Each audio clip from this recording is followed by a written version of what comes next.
የኔ ቆንጆ ይሄ ባለ ትዳር ወንድ ጠብሰሽ ወይ ለኔ ብሎ ሚስቱን ፈቶ ልጆቹን በትኖ ምናምን እንኳን ልጆቹና ሚስቱን ሊበትን ማለት ነው። አንድ ቀን የፈሰሰው ባንቺ ስም ቀና እንደማያረግ ነው የምነግርሽ። እግዚአብሔር የጠና በሽታ ብትታመሚ እግዚአብሔር ይማርሽ አይልሽም። አንሶላ ላይ እንደሚያሽሽ አይደለም፣ አይፈልግሽም። መደበሪያው ነሽ አንቺ። አለቀ። ቤቱን የገነባውን ነገር ህይወት አያፈርስም። አስረግጬ የምነግርሽ ካመጫዎች አሻንጉሊት ነሽ። ስለዚህ ራስሽን አክብረሽ ዞር።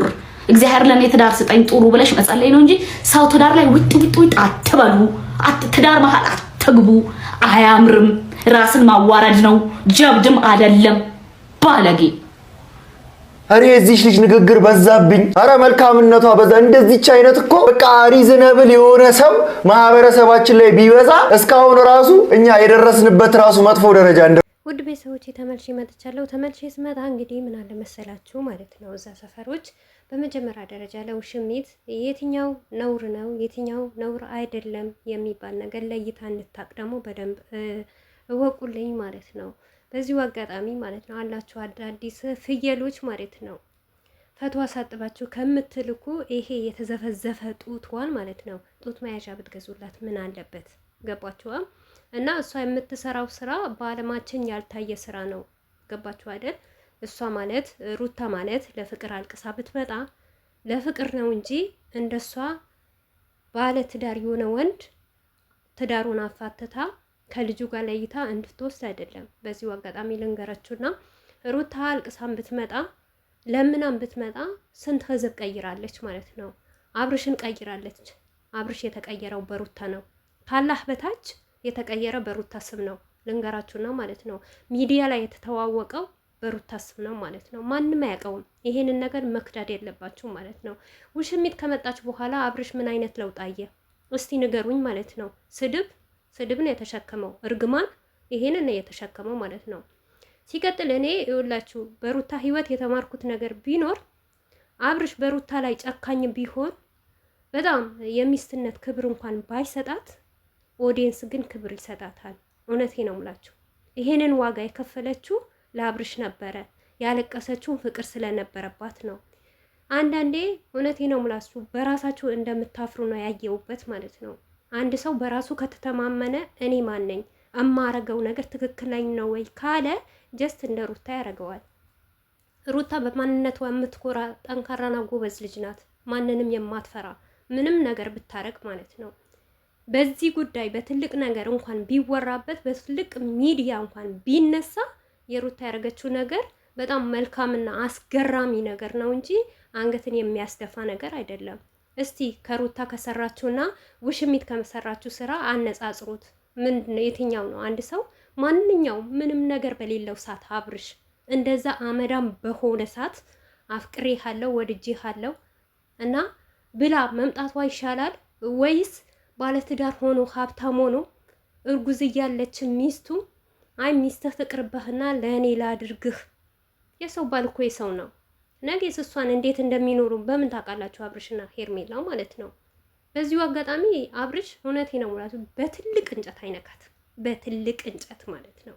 ምክንያቱም እናቱ ናት። ሲቀጥል እቺ ዲቃላ አላት፣ 2 ዲቃላ አላት። ዲቃላዋን ብታሳድግ አርፋ ቁጭ ብትል ይሻላታል። ትልቅ ሴት ናት፣ ለአብርሽ አትገባውም። ነገር ግን አንዳንዴ ምን አለ መሰላችሁ አላህ እኮ ከሁሉም ቦታ አይዘጋባችሁም እኮ።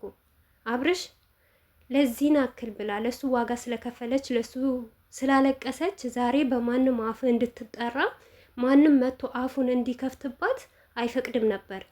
የአብርሽ ማስመሰል ደግሞ ጥግነት ነው። የልጄ እናት ነሽ፣ ብዙ ነገር አሳልፈናል፣ ብዙ ውጣ ውረዶች አድርገናል፣ ነገር ግን ምንም እንድትሆኝ አልፈልግም የሚለው ይሄ ትልቅ ኤክስ ሰጥቼዋለሁ እኔ ማለት ነው ለአብርሽ።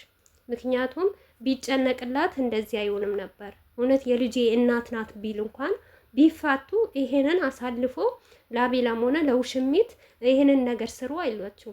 አንዳንዶች አላችሁ አብርሽ አያቅም ሳያቅ ነው የሚለቀቀው። ኧረ እባካችሁ እንዴት ነው ማያውቀው?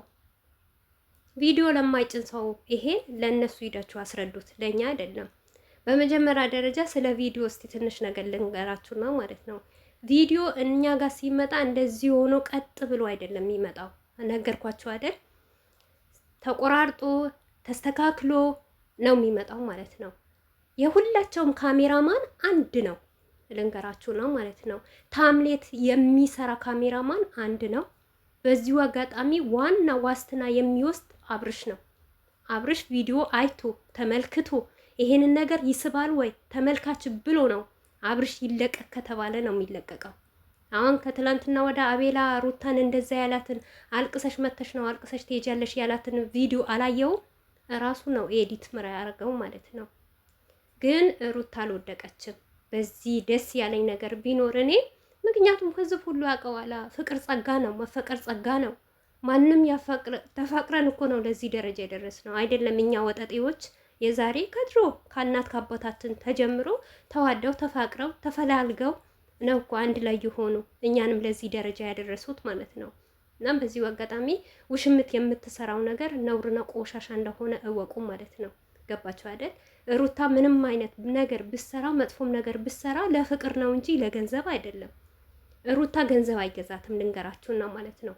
ጥቃቅን ነገር ቢገዛት ኖሮ ሩታ ብዙ ነገር ማድረግ ትችል ነበር። በብዙ መንገድ አብርሽን ማስቆም ትችል ነበር። ነገር ግን ያኔ እሷ በአፏ ተናግራለች ሩታ እኔ ምንም ነገር እንደማይገድበኝና ምንም ነገር እንደማያቆመኝ ታውቃለህ ብላ ከአንዱ ሁለትም ለአብርሽ ስትናገር ሰምታችኋል ማለት ነው። ነውር አይደለም እንዴ? ሄርሜላ የምትሰራው ነገር ጥሩ ነው ብላችሁ በተለይ ደግሞ እኔ የምትገርሙኝ ማለት ነው እናንተ እውነት ጀግና ከሆናችሁ ጎበዝ ከሆናችሁ ማለት ነው እና ቲክቶክ ላይ ምናምን ስማችሁ ቀይራችሁ ሩታን ምናምን የምትሰድቡ ሰዎች ማለት ነው ለምን በራሳችሁ አትጋፈጡ? ኑ ተጋፈጡን። ለምን ነው አዲስ አካውንት ምናምን እየቀየራችሁ እየመጣችሁ ነው? እናንተንም አታሸንፉንም፣ እናሸንፋችኋለን። ትላንትና በዚሁ አጋጣሚ ተቃጥላችኋል። ውሽሚትም ተቃጥላለች አሉ። ምክንያቱም አፍ አውጥታ ማለት ነው እኔ ቆንጆ ነኝ ኦዲየንስ መልክ ይመሰክርልኛል እያለች ነበረ። የውርደቷ ውርደት ማለት ነው። አንድ ሰው እኔ እወደዳለሁ እደነቃለሁ ብሎ ሳይሆን ህዝብ አውቶ በጣም ቆንጆ ነሽ፣ በጣም ጥሩ ነሽ፣ በጣም ልዩ ሴት ነሽ ብሎ ሰው ሲያደንቃችሁ ነው። ገባችሁ አይደል? ሩታ እስከዛሬ 3 ዓመት ሆኗታል ሚዲያ ላይ ማለት ነው። አንድ ቀን እንኳን እኔ ቆንጆ ነኝ እኔ የበላይ ነኝ ይሄ ሁሉ ኦዲየንስ እያላት እየተወደደች እየተደነቀች በፍቅር እያደነቅናት እንኳን እውነቴ ነው ብላችሁ አንድ ቀን እኔ ቆንጆ ነኝ እኔ የበላይ ነኝ ብላ አታውቅም። የእናንተ ውርደታም ቅሌታም ሴትዮዋችሁ ማለት ነው በየሄደችበት እኔ ቆንጆ ነኝ እድሜ ለካሜራ ማለት ነው። ካሜራ እኮ ነው ያሳመረሽ። እንደው እኔማ እኔ እንጃ አላውቅም ምን ብዬ ብቻ ቃል አልገባም። አንቺን የማይበት ቀን ብቻ ያሳየኝ ማለት ነው ባይኒ ከምር ይሄንን አክል ጉራሽን የምትነፊ ማለት ነው ቆንጆ አንቺ ቆንጆ ሞንሽ ፉንጋ ሞንሽ ነገ መሬት ውስጥ መግባትሽ አይቀርም። ለሰው ልጅ ቆንጅና ሳይሆን መልካም ልብ ነው የሚገዛው ማለት ነው። መልካም አስተሳሰብ ለሰዎች ምን አይነት አስተሳሰብ አለኝ የምሰራው ነገር ምንድን ነው ብለሽ ብታልም ይሻልሻል። የአንቺ ቆንጅና ምን ቆንጅና አለሽ? የፍየል ጭራ በየቀኑ ትቀይረ ያለሽ ጡት መያዣሽ ራሱ አታረጊም በስነ ስርዓት እንደ ሴት ልጅ ማለት የሚጠቀመውና የሚያምርበት ውብ የሚሆንበት ነገር አትጠቀሚም። ምንሽ ነው ቆንጆ ማለት ነው? አንቺ ወንድን ማማለል እሱን የምመሰክርልሻለሁ። ባለትዳር ወንድ ማማለል ወንድን ብር እየከፈሉ ሰዓት እየገዙ የተለያየ ነገር እያረጉ የኔ ማረግ ትችያለሽ በጣም እሱን አልከዳሽም። ነገር ግን የኛ ልጅ እንደዛ አይደለችም። የኛ ልጅ ሁሌ ለሷ የሚጥን ነገር ራሱ ተውኝ ብላችሁ ብትሰጣት ሞር አትወጥቅም። ለምን እንደሆነ እኔ እንጃ። ጎበዝ ናት፣ አሸናፊ ናት። ሁሌ ነው የምታሸንፋችሁ ማለት ነው። እኛም እንረግጣችኋለን እንደዚሁ ማለት ነው። እኔ ሄርሜላ በዚህ ሁሉ ድካምሽ በስተመጨረሻ እኔ እንጃ አብርሽ ያንቺ ከላረግሽ በቃ ውርደታም ሴት ነሽ ማለት ነው። ምክንያቱም ብዙ ጥረሻል፣ ብዙ ለፍተሻል፣ ብዙ ዋጋ ከፍለሻል አብርሽን ለአንቺ ለማድረግ አብርሽ እንደፈለገ እንዲያረግሽ ግን አያረግሽን። ችግሩ እኮ እዚህ ጋ ነው። ገባሽ?